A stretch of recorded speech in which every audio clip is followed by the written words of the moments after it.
Hello. Welcome back. Welcome back to the podcast. Comfortably Unconventional by me. With me. It's me. That was so rough. Your host, Lena Caroline. I'm amped up today because I'm going to talk about something that I'm really passionate about and I don't feel like gets talked about enough. I have a lot of unconventional, challenging opinions for you today on this episode. You know, there's a couple things I have to say first. And I'm going to start off with, I need to say some things because I don't want to get my medical license taken away. I have to be careful. And I just want to make sure I'm covering my butt here because I get scared and I get a little anxious and I don't think that Bayer Aspirin's going to put a hit out on me for for making this episode, nor do I think they'll ever hear this episode, but there's a lot of unconventional and challenging opinions about the government and everything else being put online all the time. But I just want to say this. I want to talk about big pharma and the food situation in the United States and the health situation in the United States.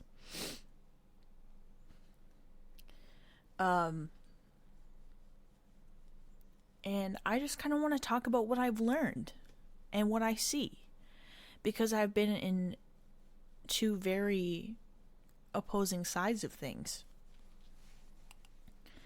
But I just want to say, if you have a UTI and you go to the doctor and they prescribe you a week of antibiotics and pyridium to get rid of your UTI, don't be like, fuck big pharma, and not take your antibiotics, because you're gonna end up in the hospital anyway, hooked up to an IV because you have a kidney infection, and that's gonna hurt really bad. So and if things really do expand, it's an infection. You can go septic and die. So don't do that. I just want to basically say, don't listen to this podcast episode and think that I'm saying that all medications are bad, because every day in my job, I work in nursing and I see medications help people a lot. And what would we do without them? What would we do without the development of penicillin? So I'm not saying that, but I do want to talk about some things. So stick with me here and don't be dumb. Your doctors and nurses aren't like plotting against you. But there is kind of a vicious cycle in our pharmaceutical healthcare system. This episode might be really interesting because I know I have some international listeners, and there's probably some really different food regulations outside of the United States. As far as I know,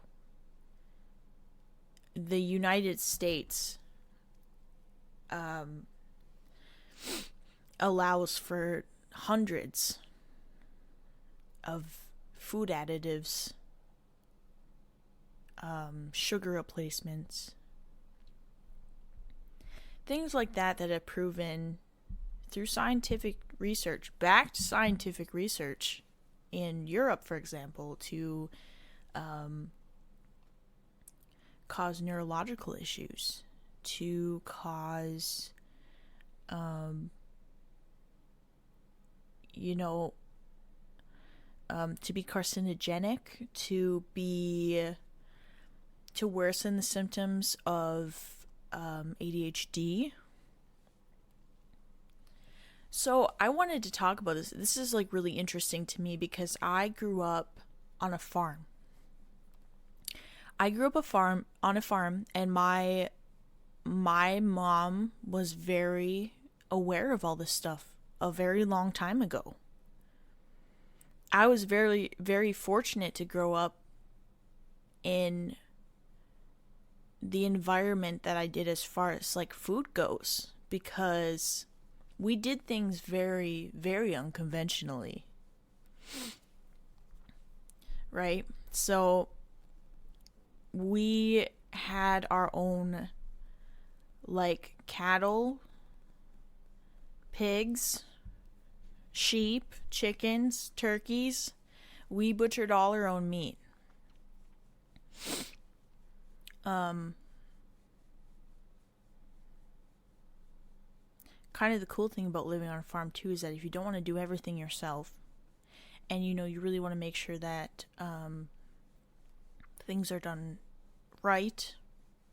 Not saying that we were ever like unclean or anything, but you can actually like take your animals to a processing plant. You pay a certain fee, and then they'll butcher the animal for you. They have to be FDA certified.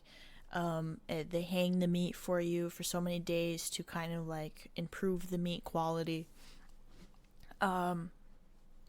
So we did that. We had all,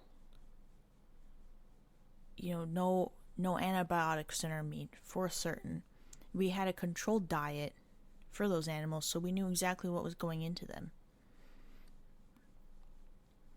We had milk cows, just one or two at a time usually, but my mom, I knew how to make my own ice cream at a very young age. We made cheese, we made butter, we made sour cream, she made yogurt, she made kefir. If you're not familiar with kefir is very interesting. It's a very, very wonderful probiotic. The thing about it, though, a lot of times in like the case of buying it from the store, is it's majorly filtered. This whole reasoning I'll never understand is that they are super strict about regulating the filtration of milk products, so that basically everything good in it, the natural probiotics that,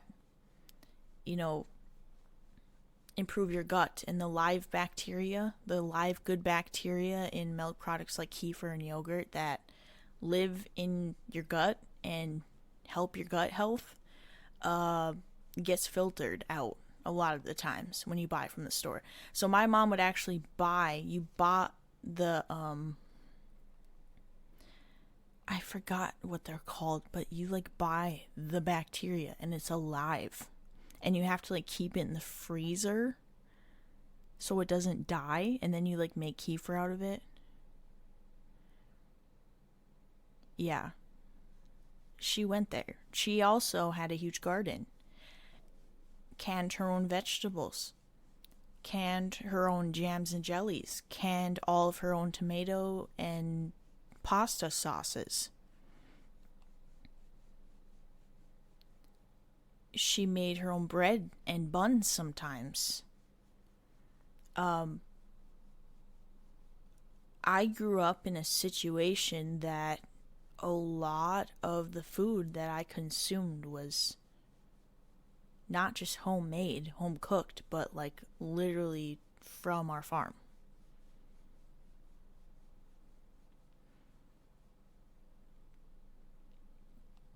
It was kind of funny because when I was a little kid, I'd actually get kind of upset because I felt like all the cool kids brought their own lunches, and they had like Gushers and fruit snacks, fruit roll-ups, Lunchables.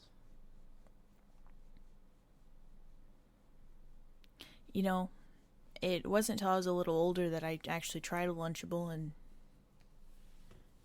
I thought it was fucking gross. I thought that the meat, if you've grown up on eating your own meat, the meat in Lunchables is absolutely disgusting. I don't even know if that's meat.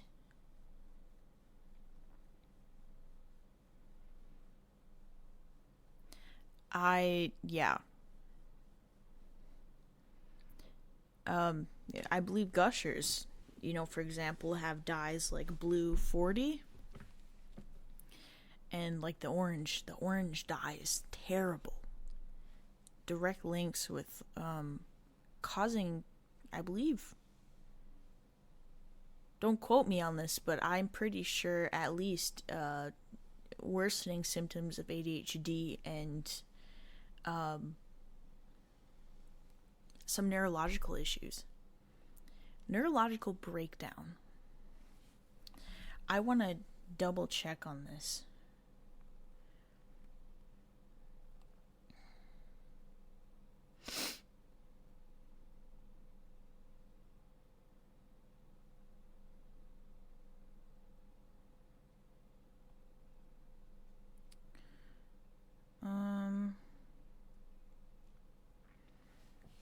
Well, I don't think I have any info about the orange dye here. I'm trying to find it.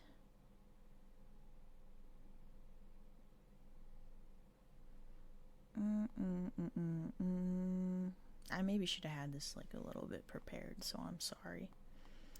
But I dove right into this episode trying to find something that'll have orange dye in it, but I don't even think I have anything here. Maybe it would be quicker for me just to look it up. Well, while I have this pulled up though, I can mention a couple things.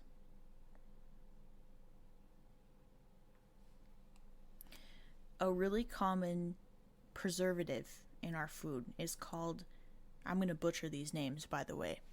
It's called sodium benzoate. This additive is a byproduct of benzoic acid, a substance that may increase hypersensitivity and/or cause intolerance reactions, severe allergic reactions, urticaria. I want to say that's like urinary issues, but I'll double check that for you. Urticaria. This is a med term that I should know. Oh, my bad. That's hives. Causes hives. Gastrointestinal disorders. Skin reactions. Asthma attacks and effects on the central nervous system. When I see stuff affecting the nervous system, which a lot of these like additives do, I get kind of scared. That's where I start getting kind of scared. Because what?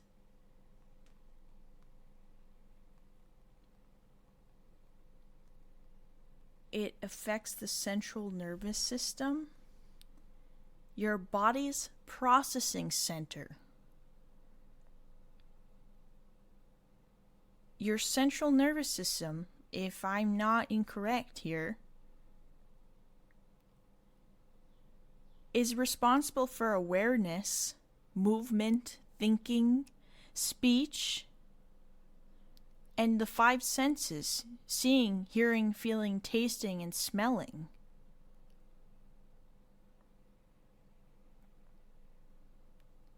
This affects your body's internal environment. It's what helps you maintain homeostasis. So your internal regulation, regardless of what your external environment is, it's how you survive. Reflexes, memory and learning, voluntary control of movement. What?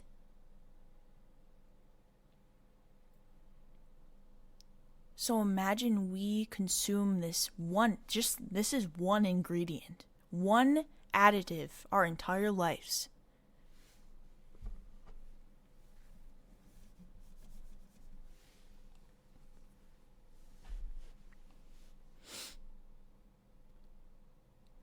You know that most people, when they are admitted to a hospital or especially long-term care, and I'm telling you, there's rarely a patient that I see that isn't like this, that's, older.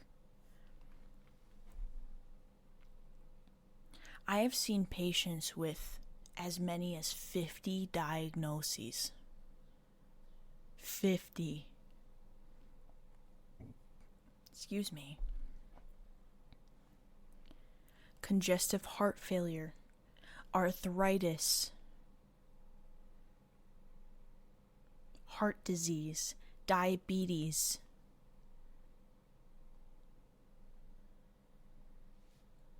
kidney disease, liver disease.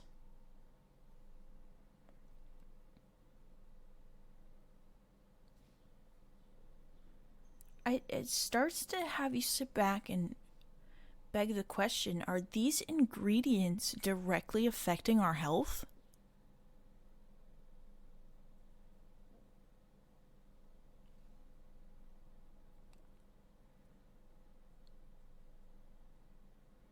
So,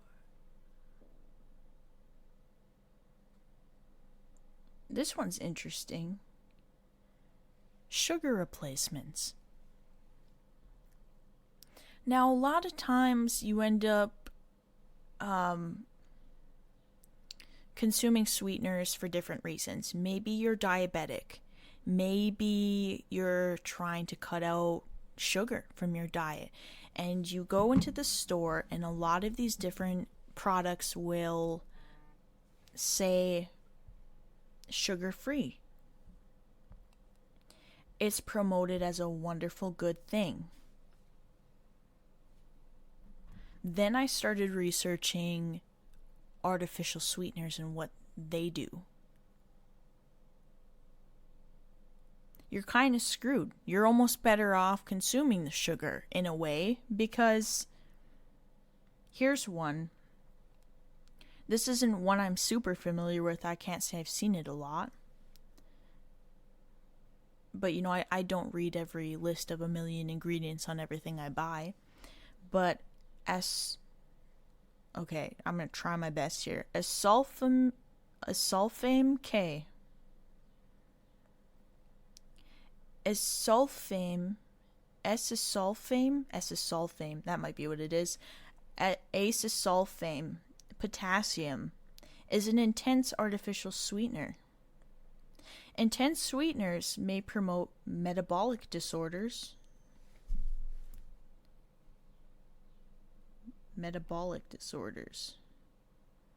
So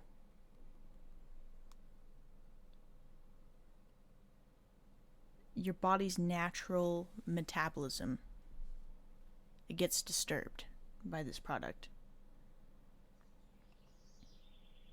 So this affects how well the body can break down large molecules for energy. How efficiently cells produce energy or cause problems with energy regulation. So we're talking about your energy levels here. A lot of people, when they talk about going on a major food journey, and they're cutting out a lot of these bad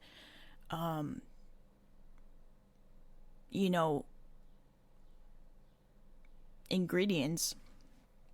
Sorry, that took me a second. They notice a spike in energy. Well, probably because these cause metabolic disorders, such as glucose intolerance.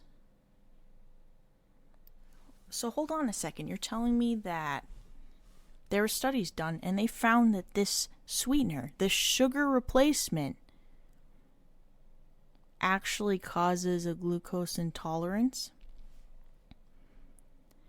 Now, that sounds almost like it's not that big of a deal.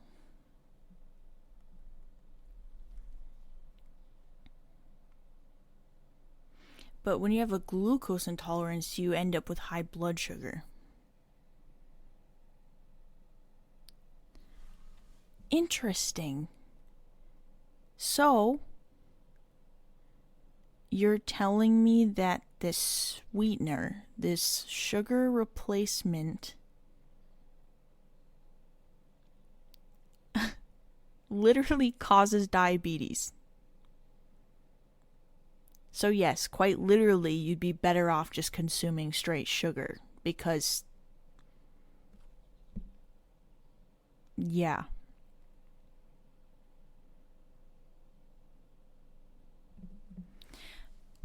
But to me, this kind of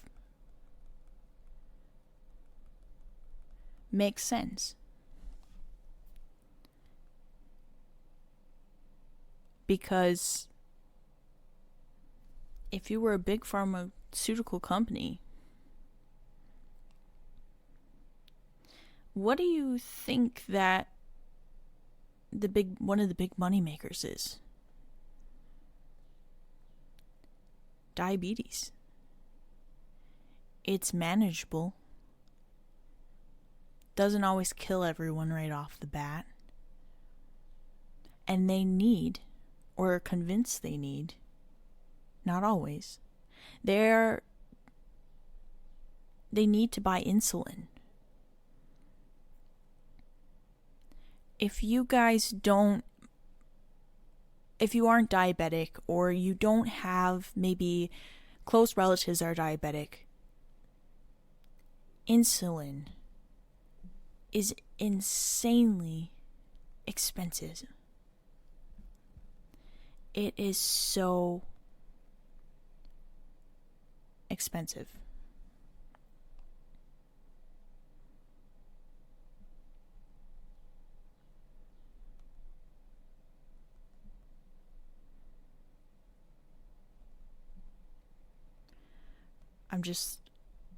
I want to double check this. I want to make sure I'm giving you accurate information.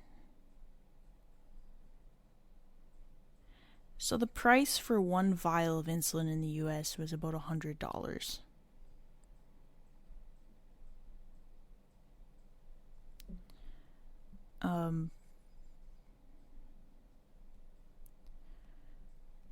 I will tell you that one vial does not get you very far.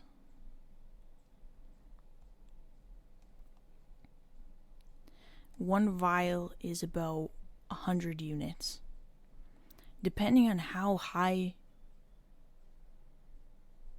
your blood sugar is on average, which, usually with diabetics, they're somewhere in the 200 plus range.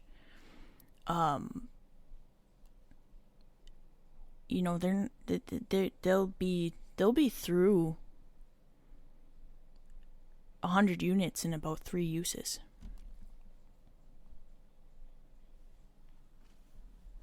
So it's thousands of dollars.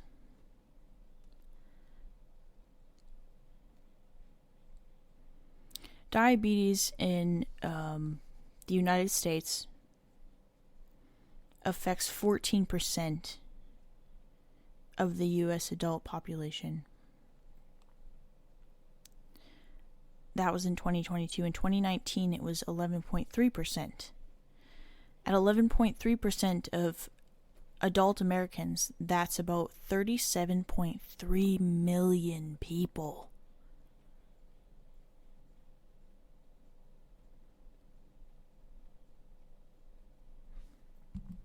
Guys,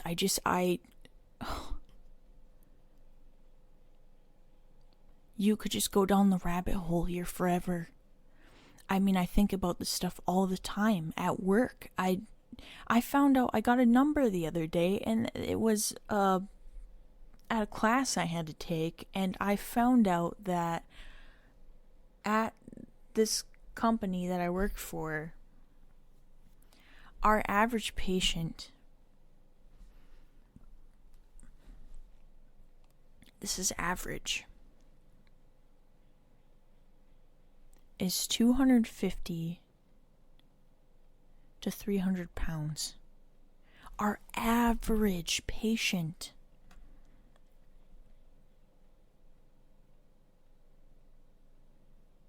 We had a bariatric patient last year that was 900 pounds. What is going on?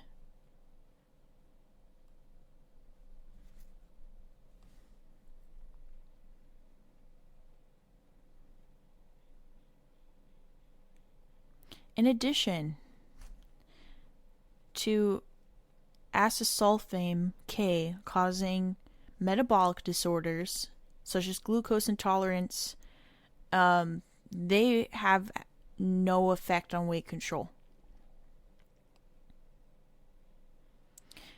2 studies in 2022 suggested an association between the overall consumption of sweeteners and increased risk of cancer and cardiovascular disease. Cardiovascular disease, cancer, and diabetes. The biggest money makers. The biggest, most common things that you see when you work in a hospital.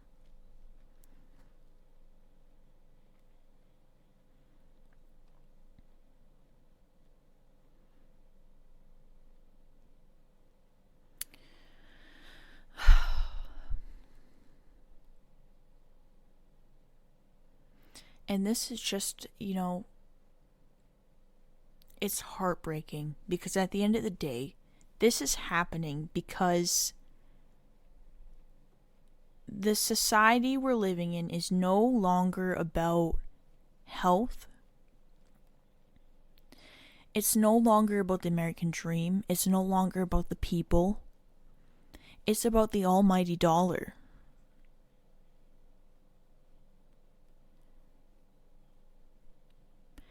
And it actually brings tears to my eyes that there are people so driven by greed that they would cause the painful deaths of millions. I can't stress this to you guys enough. The kinds of complications that just being a diabetic causes.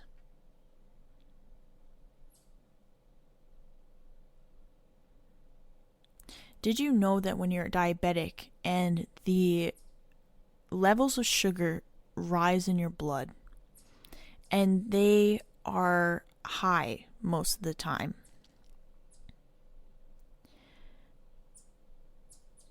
it, in a sense, kind of almost like, the best way I can describe is it almost raises the acidity of your blood. I'm not saying that in a sense where it might literally raise the pH. That I don't know. And that I couldn't tell you, but so when you work in like long-term care or you work with the elderly that are, really kind of leaning towards the ends of their lives, right? You get a lot of people that their body kind of fails and they're towards the end and they don't get out of bed anymore. And you're just kind of, what you do is you turn them. It's called repo or repositioning. You turn them so that you're moving them, you're getting pressure off of certain areas, and the blood doesn't pool. You got to keep that blood moving. You got to keep the pressure off of bony prominences. So the coccyx, that bony prominence kind of right above your butt cheeks, that's a common issue spot. The elbows, the heels, the back of the head on the occipital, the shoulder blades, you got to watch all of that. And when you're a diabetic, you're at a way higher risk for getting these pressure ulcers because the glucose in your blood actually causes your blood to eat through the tissue more quickly. It puts you at higher risk for infection because infection thrives off of sugar.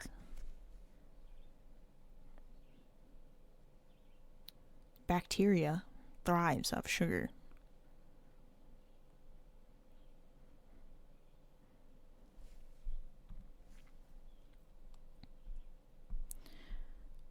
I got a little sidetracked here, but so I was fortunate to grow up in just a household where I was not really consuming these dyes or processed sugar, really, or, and even when I did have sweets, they were homemade cookies. They were, maybe organic snacks. The bad thing is I didn't really learn to understand and appreciate that until, like, now. I kind of, like, hit teenager age and went a little nuts, and I just loved candy and sweets and, the things with dyes in it, Cheetos, Doritos, candy bars, all that stuff. I'm gonna take a sip of my coffee here, so sorry about that.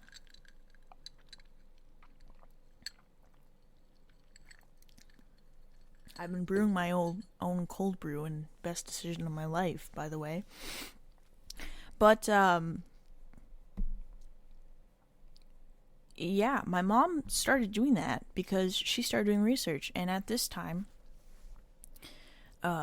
sorry, I'm going to out my sister a little bit here. I don't think she listens to my podcast, or probably won't anytime soon. I won't say her name out of respect here, but my sister, she...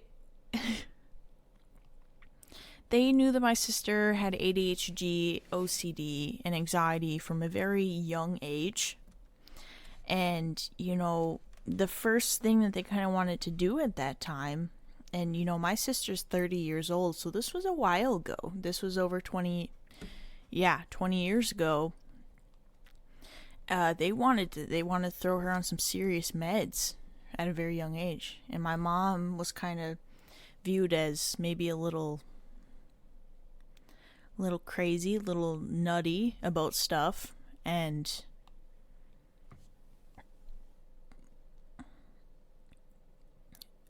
she was like, no. She kind of had this mindset that she was going to try everything she could before it came to that. Obviously, if my sister had to do that to survive and to be happy, I think my mom definitely would have done that. My mom herself has an autoimmune disorder, and she needs pharmaceutical medication sometimes to live. Pharmaceutical medication has saved her life. Corticosteroids have saved her life before. So she's not like completely anti-pharma, but she's like, there's certain medications, and my mom has worked in pharmacy actually. She just has like a ton of medical knowledge. I don't know where she learned all this crap. She never went to college, but she knows a lot of shit. Very smart with medications, with animals and with people. And she knew that wasn't the route she wanted to go, so she did a ton of research. She went to the root. And when she went to the root, she found out a lot of stuff about food and about the importance of what we put into our bodies and the connection of what we are putting into our bodies and the illnesses and, conditions that we suffer with.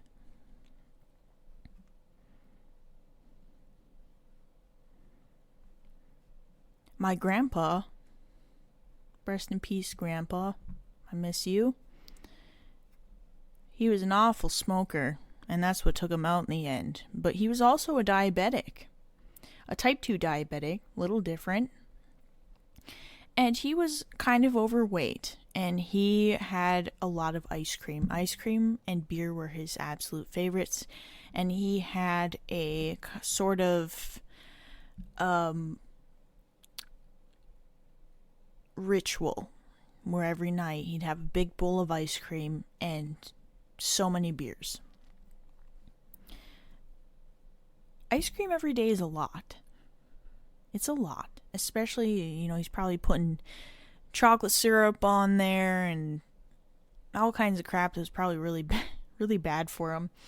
And he actually stopped doing that. He made some adjustments to his diet because he was to the point where he'd rather do that than use insulin every day and have to be insulin dependent. And he's probably more in the area of pre-diabetes where he was starting to get blood sugar spikes, and he was on his way there. A lot of people, when that happens, are not willing to change their diet.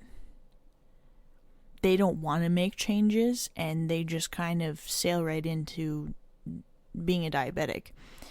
He changed his lifestyle. He lost some weight, and he never had to use insulin.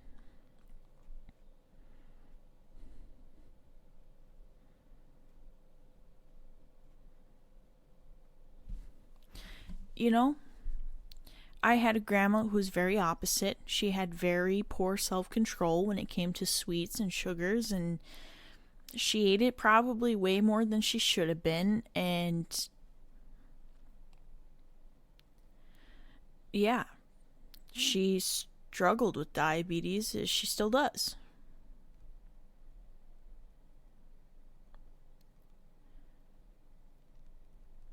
So it depends on what type of person you are, but yeah. The bad thing about sugar is there are studies that actually show, and I've read this actually multiple times now, there's studies that show it's as addictive as cocaine. In the sense that it causes such a spike of dopamine release.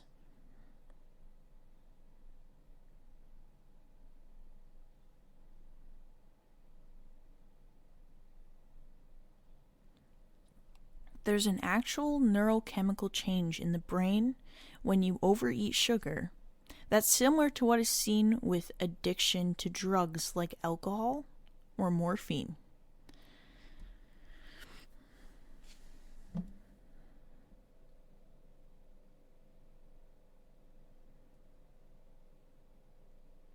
So, wow, right? And then in this particular country, in the wonderful US of A, if you try to replace sugar and not eat processed sugar, you still end up with heart disease, being diabetic, neurological issues,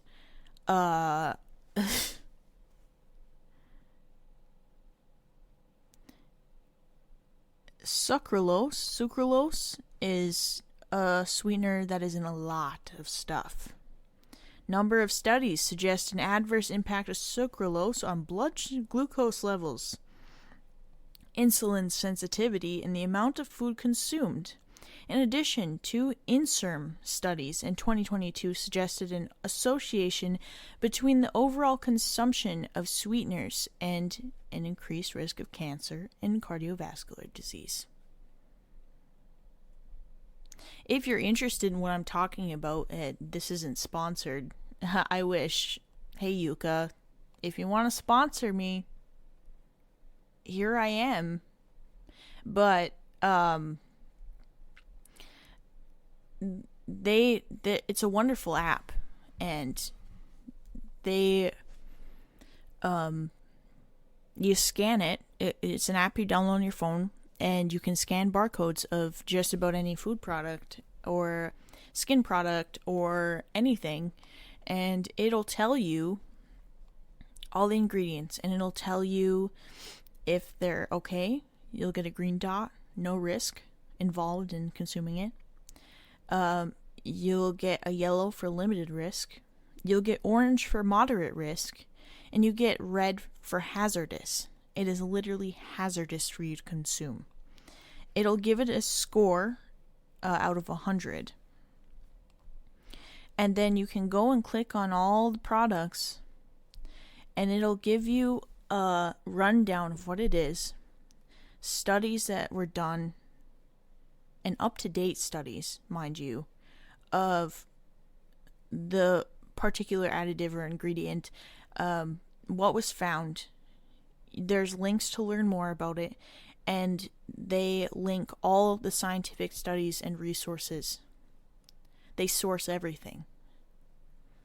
Obviously, most of these studies are done in Europe and not in the United States. You know, I think a lot of people thought my mom was nutty. And I think a lot of people still might think that people that are talking about this are kind of nutty. But guys, I mean, look at the evidence here.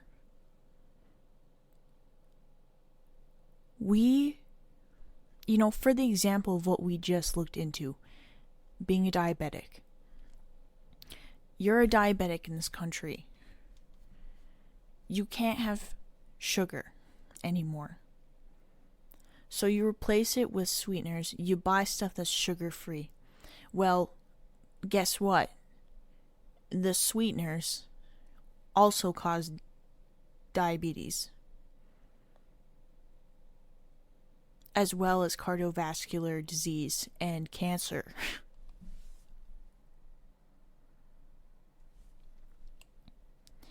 It feels too often like we are pigeonholed, and companies are trying to mislead and trick us into buying their product. They get to exist, thrive, and make money to send us right to big pharmaceutical companies eventually because of the problems that they cause, so that pharmaceutical companies can make millions, billions. It's a very old documentary film now, but it's called Food Inc. And my mom made me watch this at a very young age when I started to talk about nutrition and, understand it a little bit and stuff. And even then, it was bad. I can't imagine what it's like now.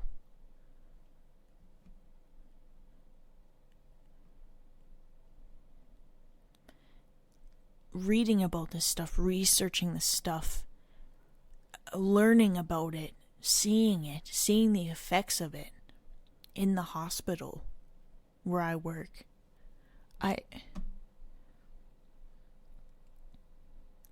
It makes me want to pack up, leave the country, buy a little farm somewhere far away from everyone, and just have a big garden and some cows and do it, I mean, it's almost like they want to create a society where we don't know how to do basic things anymore, where we don't have basic knowledge anymore.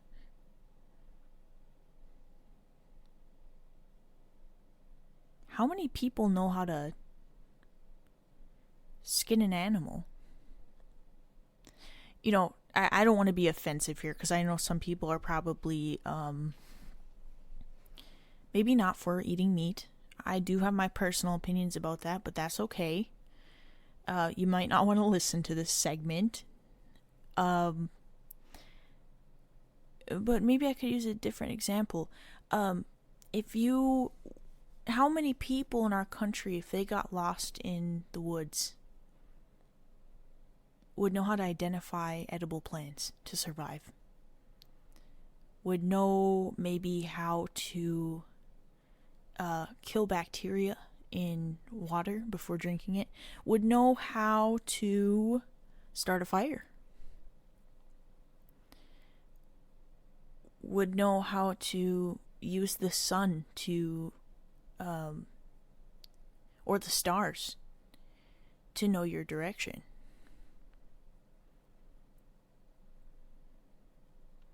The thing that scares me the most is that if everything went to hell in a handbasket tomorrow, 95% of Americans would not know what the fuck to do. If we didn't just have a place where we went to go get food, went to go get water, went to go get this, go get that, no cars, no technology, no. What would we do? What if everything crashes and burns? What would people do?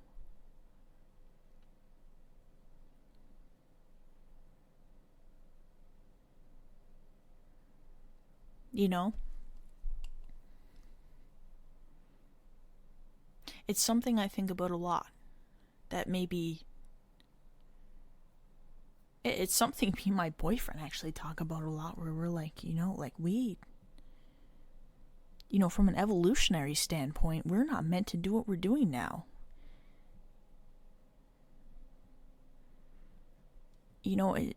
Just even without the food and additive bullshit,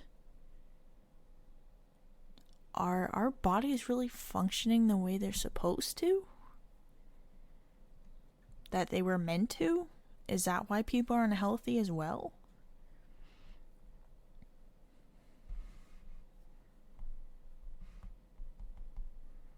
These ideas are so interesting to me. And it's really crazy to think about.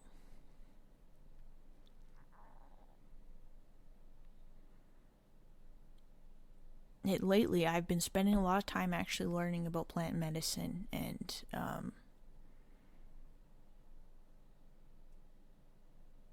I just was I was at a shock how much you can use plants for and what they can be used for.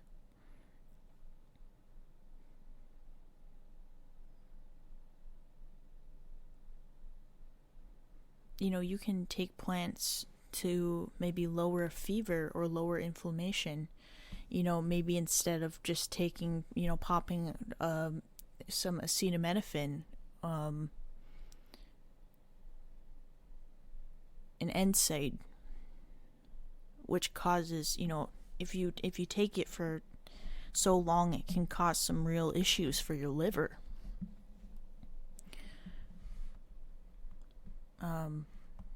You also can get some digestive issues from taking certain medications. Sometimes it seems like maybe there'd be a better answer if we were talking about health and wellness instead of money.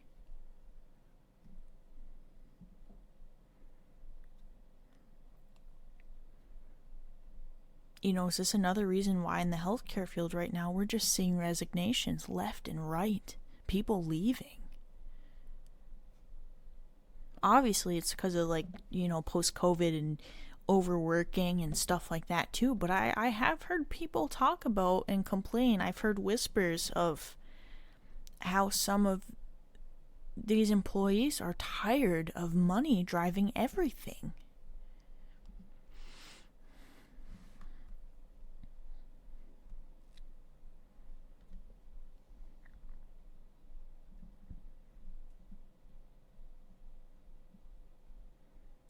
I think I'm going to end the episode here. I've said a lot. I didn't maybe cover everything that I even wanted to cover. I feel like I could almost maybe make a part 2 to this. If this episode really interested you at all, and you want to share any information, share your thoughts, share your knowledge opinions. I would love a conversation about this. You can feel free to DM me on Instagram at comfortably unconventional. For some reason I want to double check that. It would only be me, the person, to forget my Instagram handle and say it wrong on the episode. More reliably though, you can also email me. You can email me at comfortablyunconventional@gmail.com.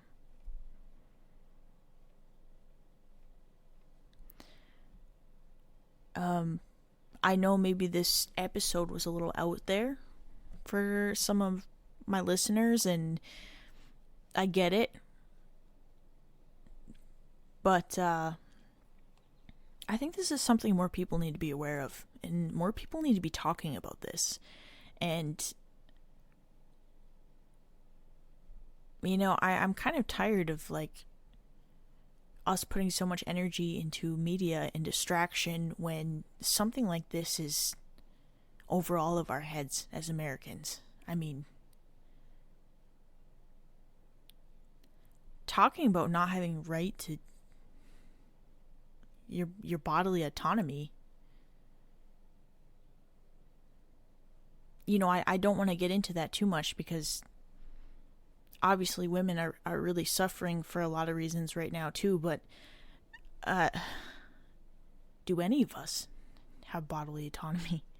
Because it seems like we don't have any control of what we're consuming on a daily basis at all. So yeah, once again, please feel free to send me some thoughts, some ideas, any information that you have about this. I would love to discuss further. I